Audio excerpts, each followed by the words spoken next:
Hello दोस्तों, Hindi mirror पर आपका फिर से स्वागत है। तो आज आपके लिए क्या लेकर आए हैं, चलिए आपको बताते हैं। आज आपके लिए पॉलिटिकल साइंस का पेपर है। इससे पहले भी अपलोड कर चुके हैं हम सेकंड ईयर के स्टूडेंट के लिए, जो प्रीवियस के आजकल आपके पेपर हम डाल रहे हैं। तो आज हम किसका लेकर आए हैं? आज हम लेकर आए हैं फर्स्ट सेमेस्टर, यानी कि जो फर्स्ट ईयर के स्टूडेंट हैं उनके लिए हम पेपर लेकर आए हैं पॉलिटिकल साइंस का प्रीवियस। ठीक है, तो ये आपके लास्ट ईयर का पेपर जो है 18-19 का है। पहले मैं फर्स्ट पेपर लेकर आऊँगी 18-19 का, और उसके बाद फिर आपका सेकंड पेपर लेकर आऊँगी। तो बने रहिए हिंदी मिरर के साथ, और ऐसे ही प्रीवियस पेपर के साथ साथ अपनी जो आप क्वेरी सेंड करते हैं नोट्स को लेकर, उसकी भी तैयारी साथ में करते रहिए। आपकी जब भी कोई क्वेरी आती है, ज़रूर कंप्लीट की जाती है, तो आपको क्या करना है, अपनी क्वेरी सेंड करते रहना है कमेंट बॉक्स में। जब आप करेंगे तभी आपको हम वीडियो प्रोवाइड करा पाएंगे। चलिए देखते हैं आज आपके लिए पेपर में क्या क्या है जो लास्ट टाइम आ चुका है। पेपर का नाम है इंट्रोडक्शन ऑफ पॉलिटिकल साइंस। तब हुआ था 18 नंबर का, अब आपका होगा 100 नंबर का। पेपर 2.5 घंटे का आपका होगा, 2 घंटे का, 3 घंटे का नहीं होगा, और ना ही इसमें ऑब्जेक्टिव टाइप आपके क्वेश्चंस आएंगे। आपको सिर्फ प्रीवियस के क्वेश्चन पेपर से इतनी हेल्प मिल जाती है कि क्वेश्चंस जो यूनिट हैं आपकी, जो आपका जो पेपर का नाम है, उसमें क्वेश्चंस आपके किस तरह के बनते हैं, तो इतनी आपकी हेल्प होती है। बाकी आपकी जो तैयारी है उस पर डिपेंड करता है कि आपने कितनी अच्छे से तैयारी की है, कितने अच्छे से आपने अपने नोट्स बनाए हैं। इसी सब पर डिपेंड करते हैं आपके जो आप अटेम्प्ट करते हो एग्ज़ाम में जाकर।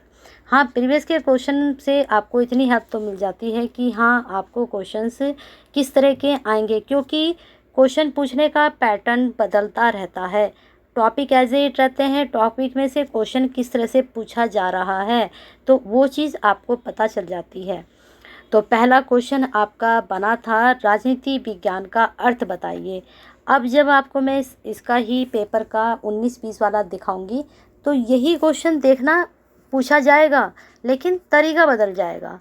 आप क्या करते हैं, आप क्वेश्चन को रटते हैं, आप उस क्वेश्चन पूछने के तरीके को नहीं समझते। जब मैं आपके एमसीक्यू की तैयारी करा रही थी लास्ट टाइम, तभी मैं आपको यही चीज़ समझाती थी कि क्वेश्चंस वही रहते हैं, सिर्फ पूछने के उनके ढंग बदलते हैं। क्योंकि यूनिट से बाहर तो आपसे कोई नहीं पूछता ना, आपके पेपर से बाहर तो कोई नहीं पूछता, आपके सिलेबस से बाहर तो कोई क्वेश्चन नहीं पूछता ना।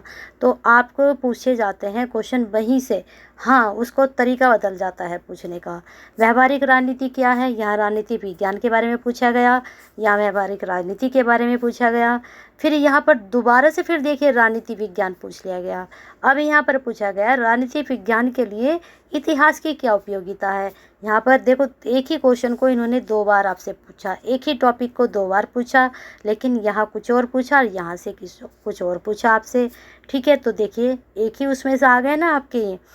अब देखिए राजनीति विज्ञान आपसे यहाँ पूछ लिया है, राजनीति विज्ञान पूछ लिया, फिर वहाँ पूछ लिया, अब दोबारा से फिर राजनीति विज्ञान पूछ लिया है। राजनीति विज्ञान का समाजशास्त्र से संबंध बताना है। राज्य से क्या तात्पर्य है, राज्य के अनिवार्य तत्व क्या हैं, तो राज्य से ही क्वेश्चंस बन गए यहाँ पर। फिर राज्य से फिर दोबारा बन गया है, राज्य की उत्पत्ति के दैवीय सिद्धांत के प्रमुख तत्व कौन से हैं।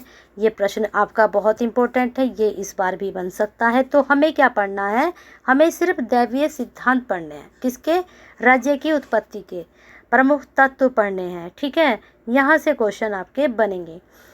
नेक्स्ट क्वेश्चन है, थॉमस होब्स के अनुसार सामाजिक समझौते के क्या कारण थे। ये कुछ अलग है क्वेश्चन आपका। बाकी क्वेश्चन देखिए एक दूसरे से बिल्कुल अटैच लग रहे हैं। आपने अगर राजनीति विज्ञान पूरा टॉपिक तैयार कर लिया, तो 3 क्वेश्चन देखिए एक ही टॉपिक में से पूछ लिए, आपके 3 क्वेश्चन कंप्लीट। ठीक है, अब आते हैं नेक्स्ट उस पर। यहाँ पर लेंथी क्वेश्चन पूछे गए, राजनीति विज्ञान से संबंधित परंपरावादी दृष्टिकोण का आलोचनात्मक वर्णन करना है। अब देखिए यहाँ भी राजनीति विज्ञान पूछ लिया। फिर यहाँ पर आधुनिक राजनीति विज्ञान की प्रकृति व अध्ययन क्षेत्र का वर्णन कीजिए, यहाँ भी राजनीति विज्ञान पूछा। तभी तो मैं कह रही हूँ कि टॉपिक को बहुत अच्छे से उसकी सारी चीज़ें पढ़िए उस टॉपिक की। फिर राजनीति विज्ञान के अध्ययन में अर्थशास्त्र किस प्रकार उपयोगी है। ऊपर आपसे देखिए समाजशास्त्र पूछा, यहाँ पर अर्थशास्त्र पूछ लिया है। राजनीति विज्ञान और समाजशास्त्र में भेद का वर्णन, अब देखिए यहाँ पर भेद पूछ लिया, वहाँ पर आपसे पूछा कि इन दोनों का क्या महत्व है इसमें। अब आगे देख लीजिए, राज्य एक स्वाभाविक, नैतिक व अनिवार्य संगठन है, इस कथन की पुष्टि कीजिए। अब देखिए राज्य में से भी 3 क्वेश्चन ऊपर पूछे गए थे, फिर राज्य में से दोबारा पूछ लिया गया है। तो हमें क्या पकड़ना है, हमें टॉपिक को पकड़ना है, क्वेश्चन नहीं पकड़ने हैं। क्वेश्चंस को सिर्फ देखना है कि किस तरह से ये पूछा जा रहा है। नेक्स्ट क्वेश्चन, किन पहलुओं में राज्य ऐच्छिक समुदाय से पृथक है, व्याख्या करनी है, यहाँ भी राज्य से संबंधित है। फिर राज्य उत्पत्ति का विकासवादी सिद्धांत सबसे अधिक विश्वसनीय और व्यवहारिक है, व्याख्या करनी है। ठीक है। नेक्स्ट क्वेश्चन, लोक कल्याणकारी राज्य से आप क्या समझते हैं, लोक कल्याणी राज्य के कार्यों का वर्णन कीजिए। तो यहाँ भी राज्य से पूछा गया। तो राज्य से जितने भी आपके इसमें बन रहे हैं टॉपिक, वो आपको तैयार करने हैं। तो ये पेपर रहा आपका फर्स्ट पेपर जो था, ये फर्स्ट पेपर आपका रहा किसका, 18 और 19 का। अब यही पेपर 18 19 का था फर्स्ट पेपर, अब मैं लेकर दिखा रही हूँ आपको 19 और 20 का। ठीक है, चलिए देखते हैं। पेपर का नाम सेम है, इंट्रोडक्शन ऑफ पॉलिटिकल साइंस। अब देखते हैं यहाँ पर किस तरह से आपके क्वेश्चंस बने। पैटर्न देखिए, यहाँ पर 80 नंबर है, लेकिन 2.5 घंटे का पेपर है ना। 2019 था, वहाँ पर आपका 2.5 घंटे का पेपर हो चुका था, लेकिन यहाँ पर आपका 100 का आएगा, है ना। ये सेमेस्टर वालों का था। सेमेस्टर में असाइनमेंट बनते थे, इसलिए 20 नंबर लेस होते थे। असाइनमेंट नहीं बनते हैं ईयरली में, सभी को पता है। अब देखिए, राजनीति विज्ञान का अध्ययन का महत्व बताइए, है ना क्वेश्चन वहीं से, राजनीति विज्ञान से। राजनीति विज्ञान का परंपरागत दृष्टिकोण समझाइए। राजनीति विज्ञान के लिए समाजशास्त्र की क्या उपयोगिता, हो गया ना रिपीट, देखो वेरी इंपॉर्टेंट। चलिए आगे चलते हैं। राज्य का अर्थ और परिभाषा बताइए, रिपीट हो चुका है। राज्य का अनिवार्य तत्व क्या है, रिपीट हो चुका है। राज्य उत्पत्ति का विकास सिद्धांत, तभी तो मैं दोनों एक साथ लेकर आई हूँ आपके, 18 का भी लेकर आई, 19 का भी लेकर आई हूँ, कि आपको पता चले कि क्वेश्चन किस तरह से रिपीट होते हैं। देखिए एज इट रिपीट हो चुका है, राज्य की उत्पत्ति के दैवीय सिद्धांत एज इट रिपीट हो चुका है। तो आगे देखते हैं और कौन से रिपीट हो रहे हैं। आधुनिक राजनीति विज्ञान के स्वरूप विषय विस्तार की विवेचना करनी है, रिपीट हो चुका है। व्यवहारवादी उत्तर व्यवहारवादी राजनीति विज्ञान का अर्थ स्पष्ट कीजिए तथा उससे संबंधित कुछ एक परिभाषाएं दीजिए। राजनीति विज्ञान के अध्ययन में इतिहास किस प्रकार उपयोगी है, देखिए वहाँ शास्त्र पूछा था, समाजशास्त्र पूछा था, समाजशास्त्र के साथ भेद भी पूछा था, उपयोगिता भी पूछी थी, इस बार फिर पूछी है। अब यहाँ पर इतिहास भी इंक्लूड हो चुका है, तो आप इतिहास पढ़ लीजिए, अर्थशास्त्र पढ़ लीजिए, समाजशास्त्र पढ़ लीजिए। ठीक है। अब परंपरागत व आधुनिक राजनीति विज्ञान, पिछली बार भी पूछा है राजनीति विज्ञान। अब यहाँ पर देखिए, पिछली बार आपसे पूछा था समाजशास्त्र के साथ भेद, यहाँ पर अर्थशास्त्र के साथ भेद का वर्णन पूछ लिया है। तो इन तीनों के आप संबंध भी पढ़िए और दोनों तीनों के अंतर भी पढ़िए, क्योंकि यही तीनों बार बार पूछे जा रहे हैं। अब है, किन पहलों में राज्यैच्छिक समुदाय से पृथक है, देखिए एज इट पूछ लिया है। राज्य की उत्पत्ति के सामाजिक समझौते सिद्धांत एज इट पूछ लिया है। लोक कल्याणकारी राज्य की अवधारणाओं को समझाइए। लोक कल्याणकारी राज्य के प्रमुख कार्य क्या हैं, ये भी आपसे देखिए एज इट पूछ लिया है। अब आप का देखिए कितना अच्छे तरीके से मैं लेकर आई हूँ, जिससे आपको पता चल जाए कि हाँ क्वेश्चन एज इट पूछे जाते हैं।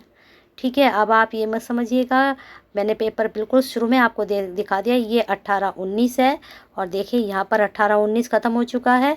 देखिए 5 6 7 8 ख़त्म हो गया है। अब यहाँ पर देखिए आपका पेपर फर्स्ट 19 20 का है, ध्यान से आप देखिएगा, कभी आप सोचें कि ये क्या हो रहा है। देखिए यहाँ पर आपका एजिट, यहाँ पर 20 सेक्शन 5वां, देखिए यहाँ पर, ये देखिए यहाँ पर S 2000 आपका, देखिए मैं आपको क्लियर कर देती हूँ। यहाँ पर देखिए 20 सेक्शन का कभी आप सोचिए कि एज इट कैसे पूछे जा सकते हैं, बिल्कुल सेम दिखाती हूँ। ये देख लीजिए यहाँ पर 2018 20 सेक्शन पर हम जाते हैं, 20 सेक्शन है। 20 सेक्शन में यहाँ पर देख लीजिए एस नंबर क्या दिया गया है, 18011, 5वां क्वेश्चन है, चेक कर लीजिए एक बार। फिर यहाँ पर देखिए 6ठा क्वेश्चन है, 7वां क्वेश्चन है, 8वां क्वेश्चन है, बिल्कुल सही है ना। चलिए आगे देखते हैं। अब आपके यहाँ पर एक बार और चेक कर लीजिए, 18011। ठीक है। अब आते हैं हम 19 पर, यहाँ पर 19 का चेक करिए। 19 का देखिए ए सेक्शन, 19 का ही यहाँ पर बी सेक्शन, और बी सेक्शन में यहाँ पर एस नंबर चेक कर लीजिए 20-11। कभी आपको ये रहे डाउट कि ये सेम पेपर है, देख लीजिए एज इट क्वेश्चन रखे गए हैं। तो क्या करना है, तैयारी करनी है आपको। फर्स्ट पेपर आप तक पहुंच चुका है और आपको तैयारी करनी है फर्स्ट ईयर के स्टूडेंट, और ज़्यादा से ज़्यादा शेयर करना है उन स्टूडेंट के लिए जिससे उनको भी पता रहे कि पैटर्न थोड़ा सा चेंज होता है, क्वेश्चन एज इट यूनिट में से बनते हैं। और हिंदी मिरर के साथ जो स्टूडेंट श्रीदेव सुमन के अभी तक नहीं जुड़े हैं बीए के, वो जुड़ जाइए। आने वाले टाइम में आपके लिए बहुत ही बेनिफिशियल वीडियोस आने वाली हैं। अभी मैं प्रीवियस के क्वेश्चन पेपर लेकर आ रही हूँ, उसके बाद आपकी क्वेरीज आ रही हैं। एग्ज़ाम से पहले पहले आपके नोट्स भी मैं आपको तैयार करके दूँगी। तो बने रहिए हिंदी मिरर के साथ। अगर नहीं जुड़े हैं तो जुड़ जाइए और अपने दोस्तों को ज़्यादा से ज़्यादा शेयर कीजिए, जिससे सभी स्टूडेंट जो श्रीदेव सुमन उत्तराखंड यूनिवर्सिटी से, उत्तराखंड के जितने भी स्टूडेंट हैं वो सभी हिंदी मिरर से जुड़ जाएं ऐसी ही बेनिफिशियल वीडियो के लिए। अगर आपको लगता है आपके लिए वीडियो बहुत ही यूज़फुल होती हैं तो एक छोटा सा लाइक तो बनता है, कर दीजिए। आपका लाइक और आपका कमेंट हमारे लिए प्रेरणा का काम करता है। तो लाइक कीजिए, कमेंट कीजिए और शेयर उनके लिए कीजिए जो आप जैसे ही स्टूडेंट हैं। उनको हमसे जोड़िए, अपने से जोड़िए, क्योंकि आप हमारे परिवार का एक हिस्सा हैं, हिंदी मेरे परिवार का। ऐसे ही अपने परिवार को और आगे बढ़ाइए और स्टूडेंट्स को जोड़िए हिंदी मिरर के साथ और बने रहिए। और एक अपना प्यार और साथ लाइक, शेयर और कमेंट भी करते रहिए।